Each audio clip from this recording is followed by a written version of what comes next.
Vietnam War was a long conflict that pitted the communist government of North Vietnam against South Vietnam.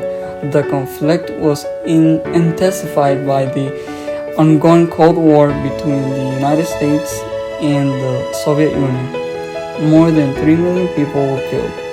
The military draft brought the war to the American home front during Vietnam War between 1964 and 1973. This included the Puerto Ricans draftees in Vietnam, where an estimate of 48,000 Puerto Ricans served in the four branches of the armed forces.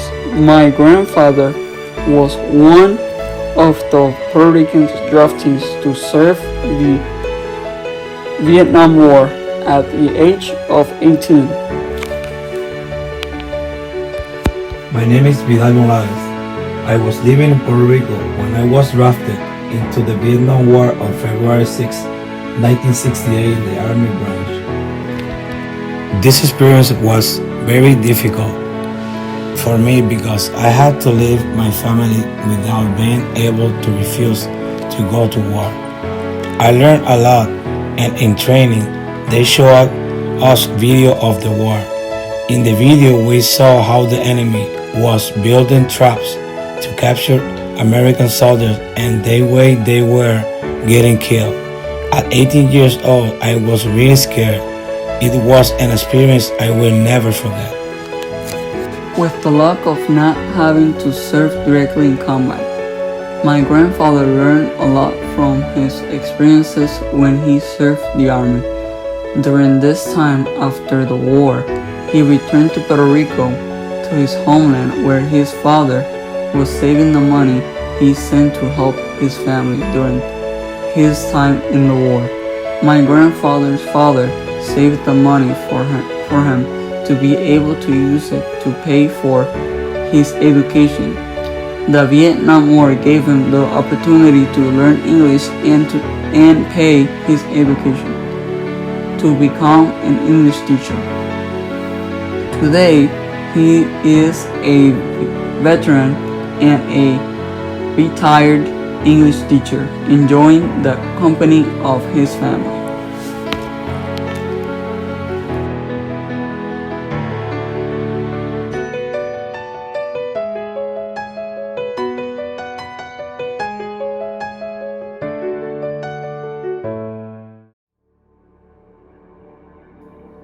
We've all heard of urban legends before, at least once in our lives.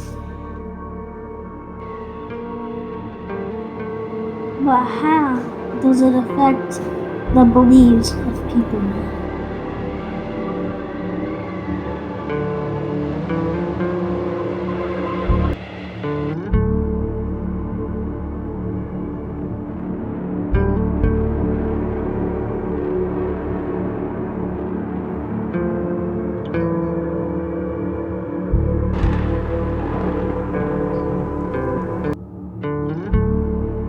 You might be asking, who is the Lechusa?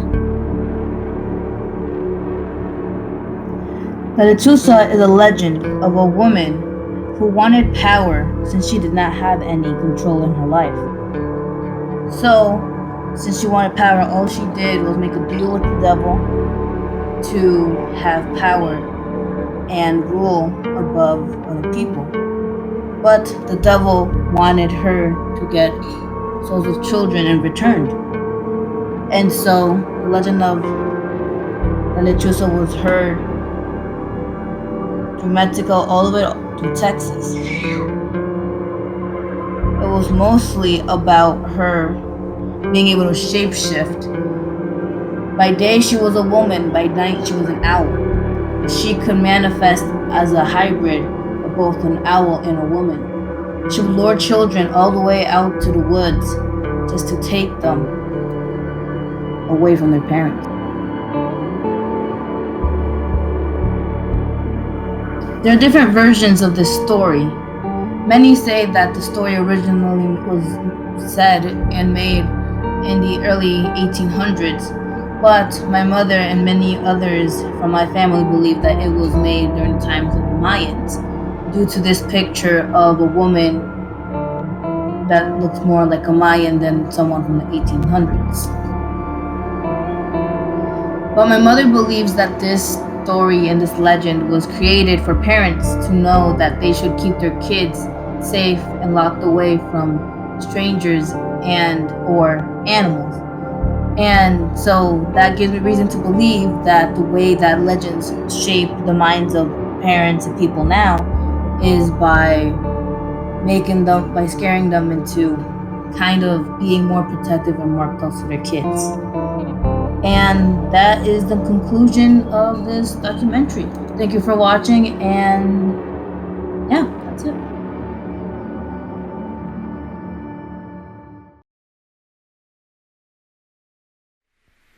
Thomas is a tank engine who lives at a big station on the island of Sodor. He's a cheeky little engine with 6 small wheels, a short stumpy funnel, a short stumpy boiler, and a short stumpy dome. The Island of Sodor got its start in a series of books called the Railway Series, which was first published in 1945 by Wilbur Awdry. The first book to be published was called The 3 Railway Engines, with stories centered around the 3 steam engines called Edward, Henry, and Gordon.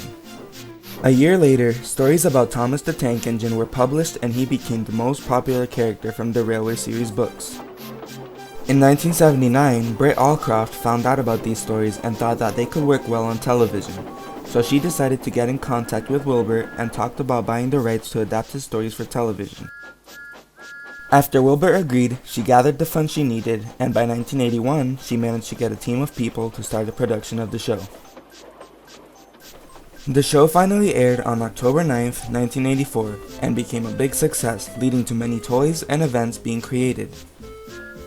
Although Thomas has gone through many changes over the years, there are people who still enjoy and appreciate the show to this day, from the music, to the visuals, to even the characters themselves. This is why I want to find out how Thomas the Tank Engine has changed the lives of people who are fans of the show.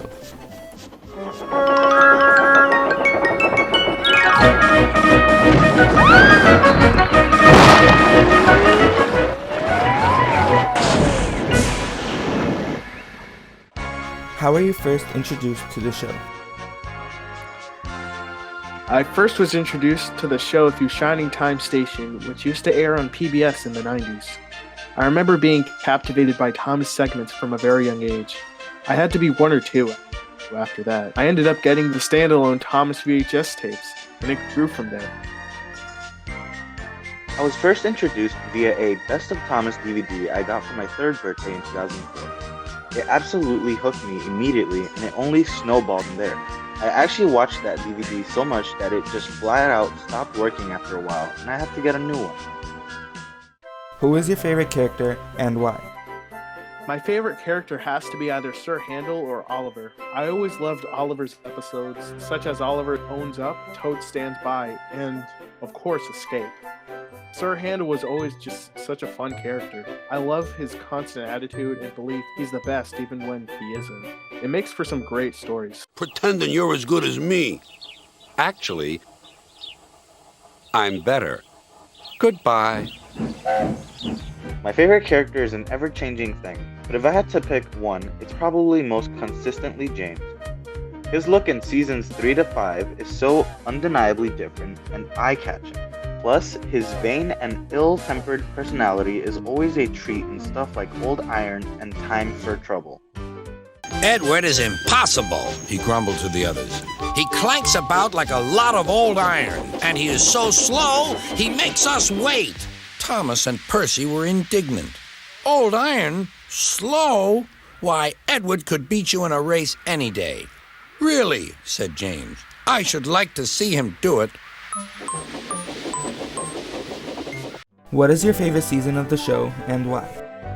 My favorite season has to be season 4. In my opinion, it's the visual, storytelling, and musical high of the entire series. The models and lighting just looked so good, and the narrow gauge stories, I think, are some of the best in the entire show. Even the standard Gage episodes in that season were amazing, such as the Stephanie ones, Fish, Toad Stands By, and Thomas Meets the Queen. It felt like the show was firing on all cylinders. Season 5 without question. It is in my opinion the most visually spectacular season and has some of my all-time favorite episodes like Toby and the Flood, which I've loved since childhood. What aspect of the show do you consider to be your favorite? My favorite aspect of the show, unsurprisingly, has to be the model work. That's what got me hooked up on the show to begin with, and has kept it in my head ever since. The models and sets were all just so good looking and beautifully made that they'll always interest me. No other show made with models ever looked so good in my opinion. Sadly, it's a dying art these days, and Thomas stands out as one of the shows that held into the longest. The music and visuals. The stories are of course great, but if it weren't for David's beautiful model work and the upbeat tones of Mike and Junior, the show would have never hooked me like it did. If you didn't know or care about Thomas, do you think you would still have the same interests or career you currently have? I definitely would have different interests if it weren't for Thomas. An interest in real trains developed alongside Thomas, so that would not be there. In my case, my job isn't really related to trains or Thomas in any way, so that may have still been the same regardless. But it definitely influenced the kind of stuff I'm into and how I spend my time. In some ways yes, and others no. I don't doubt I'd still be into all manner of other games and cartoons. But at the same time, my love of trains and modeling would have likely never came to be, and I probably wouldn't be pursuing animation like I am today. Also, drawing would have never gotten off the ground, as drawing Thomas is kind of my bread and butter, so without that, I don't think I'd draw nearly as much.